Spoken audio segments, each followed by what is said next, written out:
Welcome back, everyone, to the Deep Dive. This is where we take a stack of sources and really try to pull out the key insights for you. That's right. We dig in so you get the core information. And today, we're looking at, well, a really quite poignant story. It's about the life and, sadly, the recent passing of Lamont Green. Yeah. Our main source here is excerpts from Lamont Green, a life cut short. It includes quotes from people who knew him well. So firsthand accounts, basically. Exactly. Yeah. And our mission is to piece together what happened, create a clear, concise, and hopefully engaging picture of the circumstances from these sources. Okay. And you have to start with his background, right? An incredible athlete, Lamont Green, former Miami Southridge and Florida State standout linebacker. Just huge. Oh, definitely. And he was, get this, the nation's #1 recruit in the class of '94. I mean, #1. It's hard to overstate how significant that is, being the top recruit at that age. It just sets such a spotlight on you, doesn't it?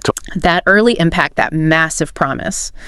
It's a really important context as we start talking about, well, the sad news of his passing. Yeah, let's get straight to that. There's central fact from our source material. Lamont Green died on Monday. Right. And he was only 49 years old. So young. Really tragic. He leaves behind family, of course, including his son, Lamont Green Jr. And he's actually following in his father's footsteps, athletically speaking. Yeah. He's in his first year playing defensive lineman at FIU. Oh, carrying on that legacy. Yeah. And, when news like this breaks, the immediate reactions, they tell you a lot. They really do. It starts to paint a picture of the person beyond, the headlines and the stats. Well, his former coach at Southridge, Don Soldinger, he spoke to the Miami Herald pretty quickly on Tuesday. Okay, what does he say? He said, and this is a quote, "It's pretty sad news. Simple, direct." He also added, "Everybody's been calling me." Yeah, you can imagine. When someone prominent from that community passes, especially unexpectedly, the phones ring off the hook. It shows the connections he still had. But Soldinger, he shared more, some really personal stuff. He mentioned Lamont Green's family history, said that his father died when Lamont was in the 9th grade. 9th grade. Wow, that's young to lose a parent. And his mother had a history of kidney disease. Okay, so that adds a whole other dimension, doesn't it? That's a really significant piece of background. It is. Losing his dad so early, and then his mom dealing with a serious health issue. I mean, that's a heavy load for anyone, let alone a teenager who's also dealing with the pressures of being a top athlete. Right. Our sources don't spell out how that shaped him, but it gives you this context. It really does. It hints at maybe some underlying challenges or just a different kind of reality behind the public success story. It makes you think about, the private struggles versus the public achievements. Definitely. Now let's shift to more recent information about his health.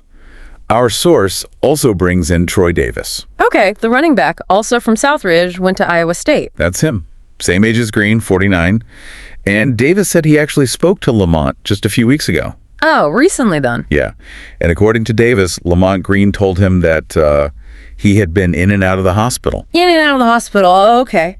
But here's the really crucial part, maybe the most telling detail. Green apparently never told me what the problem was. So he acknowledged the hospital visits, but not the reason. Exactly. Kept it private. And Davis also added his own observation. He noticed that Green had been losing weight.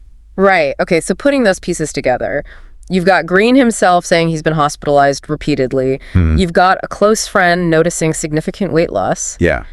But the actual cause, the diagnosis, that remained unsaid, at least to Davis. Seems like it. It really underscores, I think, how private health matters can be, even for public figures. Someone like Lamont Green, known by so many, but facing this, apparently, very quietly. It's a powerful reminder, isn't it? It is. It makes you think about how much we don't see, the burdens people carry privately. So let's sort of wrap this up for you, the listener. We've gone through these sources, starting with that incredible athletic promise, the #1 recruit status. Yeah, the public triumph. Right. And then peeling back layers revealed by those who knew him, the early family tragedies, the recent health struggles, the weight loss, the hospital stays, all kept very close to the vest. It's quite a journey through the information we have. So the key takeaways from this deep dive, based purely on these sources, it's really about uncovering those surprising, quite personal details. That family history Soldinger mentioned. The father passing, the mother's illness. And then the recent health issues from Troy Davis's account. The hospitalization, the weight loss, but the lack of specifics shared by Green himself. Right. And that combination really helps contextualize the sad news of him passing away so young at 49. It adds layers to just the headline. It really does. And I think bigger picture, these sources, they give us this maybe fragmented but still valuable glimpse into how complex a life can be. Yeah. It reminds us that people we see in the public eye, people who achieve great things, they often have these really deep private histories and challenges going on behind the scenes. Absolutely. Kind of pushes you to think a bit more critically about the stories we hear, doesn't it? And maybe consider what parts of the story aren't being told. That leads perfectly into a final thought for you to consider. When we look at someone like Lamont Green, this amazing public talent on the football field, paired with what these sources reveal about a deeply private, complex family background and recent health battles. Well, what does that suggest about the hidden struggles many people face, about the layers of a life that often remain completely unseen?